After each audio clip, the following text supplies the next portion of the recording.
குட்டீஸ் எல்லாருக்குமே பார்த்தீங்கன்னா ஒரு சிறப்பான மாலை வணக்கம். வீடியோக்குள்ளே போகிறதுக்கு முன்னாடி 9 நிமிஷம் வீடியோவை முழுமையாக பாருங்கள். 90 மார்க்கு தட்டி எறிஞ்சிடலாம். வாங்க இப்போ வீடியோக்குள்ளே போகலாம். குறிப்பாக பொதுத்தமிழ் லாஸ்ட்டாக ஃபஸ்ட்டு 12ஆம் வகுப்பு மாணவர்களுக்கு நம்ம 6 மணிக்கு பார்த்தீங்கன்னா ஒரு மிகப்பெரிய 10 நிமிஷம் வீடியோவை அப்லோட் பண்ணியிருந்தோம். இப்போ 11ஆம் வகுப்பு மாணவர்களுக்கு 7 மணிக்கு நம்ம அப்லோட் பண்ணுறோம். பொதுத்தமிழ் குறிப்பாக 90 மார்க்குக்கு ஃபஸ்ட்டு நம்ம பாஸுக்கான பேஸ்மெண்ட் டார்கெட்டை பத்திரலாம். 25 மார்க் எடுத்தால் போதுங்கண்ணுங்களா. 25 மார்க் எண்ணி 25 மதிப்பெண்களை நீங்கள் எடுத்துட்டீங்க அப்படின்னா பாஸு. ஓகேங்களா. அதுக்கப்புறம் ஸ்வீட்டு இந்த பட்டாசு வெடிக்கிறதுல அப்புறமா பார்த்துக்கலாம். வாங்க இப்போ வீடியோக்குள்ளே போகலாம். குறிப்பாக பார்த்தீங்கன்னா நம்ம தமிழ்நாட்டில் 11ஆம் வகுப்பு மாணவர்கள் ரொம்ப ஈஸியாகவே அவங்களுக்கு இருக்க போகுது. குறிப்பாக சொன்னீங்கன்னா ஃபஸ்ட்டு 14 மார்க்கு 90 மார்க்கில் 14 மார்க் பார்த்தீங்கன்னா என்னென்ன கொடுக்க போகிறாங்க அப்படின்னு பார்த்தீங்கன்னா எல்லாமே பாரதிதாசன் பிறந்த ஊர் என்ன, அதுக்கப்புறமா பார்த்தீங்கன்னா இலக்கண குறிப்பு, தமிழாக்கம் தருக, இப்படி பார்த்தீங்கன்னா 1 மார்க் தான் கொடுக்க போகிறாங்க. நீங்கள் கூட பாருங்கள். ஃபஸ்ட்டு பாருங்கள், வடகரை நாட்டில் மீனை பிடித்து உண்பதற்காக வந்த பறவை. 4 ஆப்ஷன், ஆவா ஆவா ஈயா ஈயா அப்படின்னு சொல்லிட்டு நிறைய பேர் தற்கூரியாக என்ன பண்ணிடுறீங்க அப்படின்னா நிறைய பேர். ஓகேங்களா. அதாவது நான் தற்கூரின்னு சொல்ல ஸ்டூடெண்ட்ஸ் கிடையாது, ஒரு சில டீச்சர்ஸ் வேணும்னே போன முறை லாஸ்ட் டைம் நினைக்கிறேன் பேப்பர் கரெக்ஷனில் சொதப்பினாங்க பார்த்தீங்களா, என்ன அப்படின்னு சொல்லிட்டு உங்களுக்கு தெரியும்னு நினைக்கிறேன். அதாவது டீச்சர்ஸ் வேணும்னே திட்டமிட்டு பார்த்தீங்கன்னா பேப்பர் கரெக்ஷனில் மார்க் கம்மி பண்ணாங்க. அதனால் தயவு செஞ்சு ஆன்சரோடு சேர்த்து எழுதுங்க. ஓகேங்களா. இப்போ குறிப்பாக பார்த்தீங்கன்னா செல்வி என்னும் சிறுகதையின் ஆசிரியர் யார் அப்படின்னா புதுமை பித்தன் அப்படின்னா வெறும் மட்டும் போட்டுறதுக்கு மார்க் போட மாட்டுறாங்க. புதுமை பித்தன் அப்படின்னு சொல்லிட்டு போடுங்க. நான் சும்மா ஆன்சர் கரெக்டானு தெரியல, நான் சும்மா ஒரு ஃப்ளூக்குக்காக சொன்னேன். அடுத்ததாக பார்த்தீங்கன்னா கலைச்சொல் கொடுப்பாங்க. குழு கல்வி, வேல்யூ எஜுகேஷன் அப்படின்னா என்ன அப்படிக்கு மதிப்பு கேட்குறாங்க. என்னது வேல்யூனா என்னது மதிப்பு, எஜுகேஷன்னா என்ன கல்வி.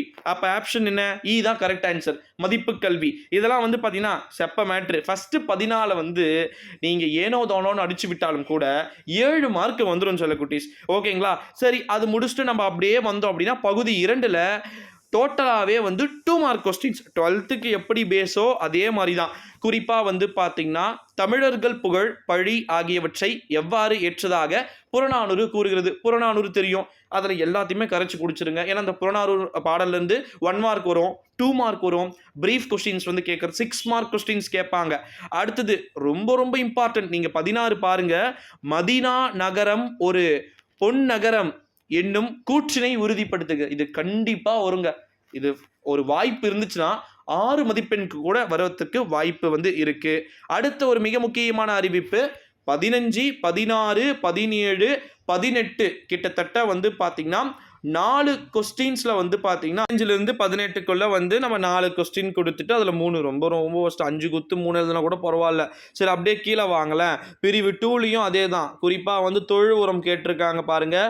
நாடைக்குள் திணிக்கும் மருந்து போல் என்னும் உவமையை ஜீவானந்தம் அவருடைய பேச்சுக்களை பார்த்தீங்கன்னா ஒப்பிட்டு எழுத சொல்லியிருக்கிறாங்க. அடுத்தது 20 பாருங்கள். குறிப்பாக ஃப்ரெஸ்கோ என்ற சொல்லின் பொருள் இவ்வகை ஓவியங்கள் எங்கு காணப்படுகிறது. ஒரு 4 லைன் எழுதி விடுங்க, இல்லை ஒரு 2 லைன் எழுதி விடுங்க போதும். அப்படியே பிரிவு 3க்கு வாங்க. இது சில பேருக்கு 7.5 இருக்கும். அதாவது 22லிருந்து 30 வரைக்கும் சில பேருக்கு 7.5 இருப்பதற்கு வாய்ப்புகள் இருக்கு. காரணம் என்ன அப்படின்னு பார்த்தீங்கன்னா இலக்கணம், உயிரீறு மெய்யீறு, அப்புறமா பார்த்தீங்கன்னா புணர்ச்சி விதிகள், அப்புறமா பார்த்தீங்கன்னா திருத்த குறியீடுகளுக்கு உரிய பொருளை தருதல், பகுப்பத ஒருப்பிலக்கணம், சொல்லை பிரித்து சேர்த்து தொடரமைக்க, மயங்கொலி சொற்கள், வல்லின மெய்களை இட்டும் நீக்கியும் எழுதுக. குறிப்பாக பார்த்தீங்கன்னா எங்கே இத்து வரணும் அங்கே இத்து போடணும், எங்கே இம்மு வருதோ அந்த இடத்துல தூக்கணும். இதுதான். இது 22லேருந்து 30க்குள்ளே நீங்கள் ஈஸியாக முடிச்சிருவீங்க, அது பிரச்சனை இல்லை. அடுத்ததாக பார்த்தீங்கன்னா 31லிருந்து 34க்குள்ள பிரிவு 1ல் 4 மார்க் கொஸ்டின்ஸ். 4 கொஸ்டின்ஸில் 2 எழுதணும். இது சிறப்புங்க. ஏன்னா 4 கொடுத்துருக்காங்க. படுபாவி பசங்க 3 மார்க் கொஸ்டின்ஸ் 2 மார்க் கொஸ்டின்ஸில் 4 கொடுத்துட்டு 3 கேட்குறாங்க. அது கொஞ்சம் கஷ்டம்தான். இந்த ஒரு சூழ்நிலையிலே 31, 32, 33, 34ல் பார்த்தீங்கன்னா சலச வாவியில் செங்கையில் பாயும். அதை பார்த்தீங்கன்னா நீங்கள் படிச்சுக்கோங்க. அடுத்தது மருந்து, மருத்துவர், மருத்துவம் ஆகியன பற்றி திருக்குறள் என்னென்ன சொல்லுதோ அதை ஒரு 4 லைன் அடிச்சு விடுங்க. அடுத்தது சேரநாடு செல்வ வளம் மிக்கது, மிக இம்பார்ட்டன்ட் மோஸ்ட் பவர்ஃபுல் கொஸ்டின்ஸ், இதையும் வந்து படிச்சுக்கோங்க. அடுத்தது என்குலாப் உலகுக்கு வேண்டும் நானும் ஒரு துளியா என கூறுவதனுடைய நயத்தை விளக்குது. இது கொஞ்சம் கஷ்டம், அதனால் வந்து இதை விட்டுருங்க. மெட்டீரியல்ஸ் படி எழுதணும், ஸோ அதனால் அது எழுதாதீங்க. மற்றபடி மீதி 3 கொஸ்டின்ஸுமே இம்பார்ட்டன்ட் 4 மார்க் கொஸ்டின்ஸில். அடுத்தது பிரிவு 2 வாங்க. இதெல்லாம் ரொம்ப அடிச்சு விடலாங்க. 35லேருந்து 38 பாருங்களேன். சும்மா வேதி கலப்பில்லாத பூச்சிக்கொல்லி நடைமுறைக்கு சாத்தியமா, உன் கருத்தை எழுதுக, அடிச்சு விடுங்க. ஏன் நம்ம வந்து நம்முடைய முன்னோர்கள் வந்து பார்த்தீங்கன்னா விவசாய உரத்தை தான் வந்து பார்த்தீங்கன்னா யூஸ் பண்ணாங்க. குறிப்பாக இப்போ இருக்கக்கூடிய யூரியா, பொட்டாசியம் இது போன்றவற்றை தெளிப்பதை தவிர்க்க வேண்டும். உரத்தை வந்து அடிக்கலாம், மாட்டுச்சாணத்தை கலக்கலாம், இந்த மாதிரி அடிச்சு விடுங்க. வேப்பந்தழையை வந்து நம்ம உரத்தை போடலாம் அப்படின்னு அடிச்சு தெறிக்க விடுங்க.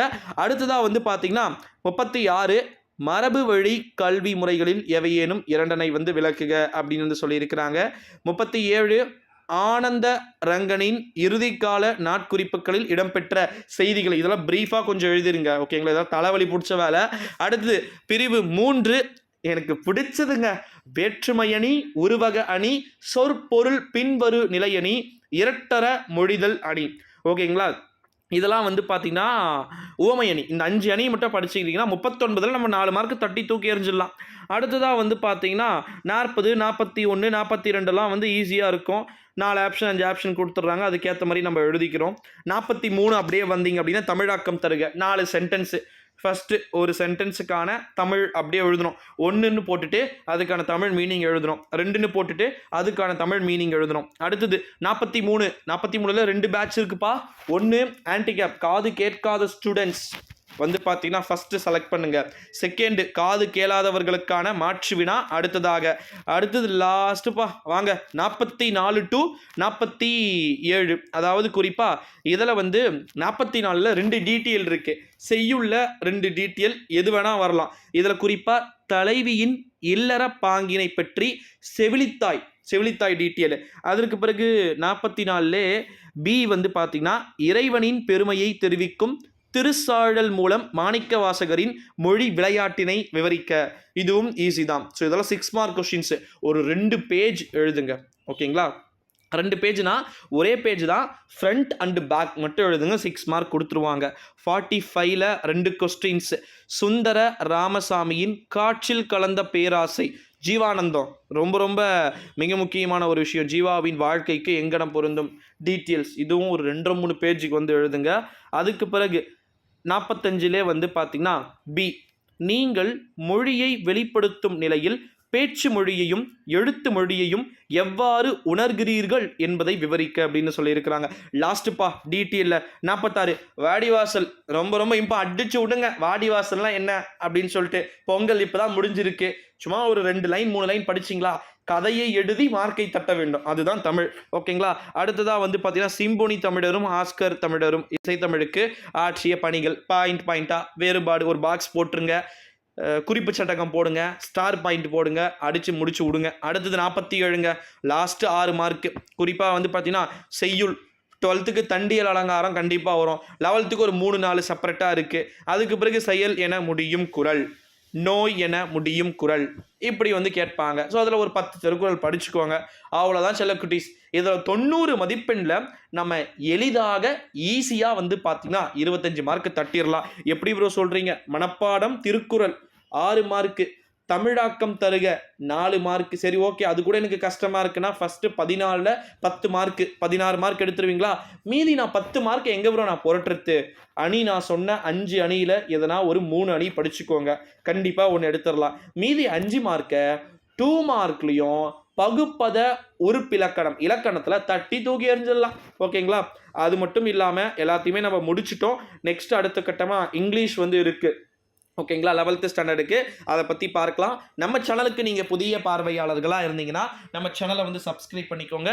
இந்த வீடியோவை கட்டாயமாக உங்கள் ஃப்ரெண்ட்ஸ் அண்ட் ஃபேமிலி எல்லாருக்குமே ஷேர் பண்ணிக்கோங்க. நன்றி.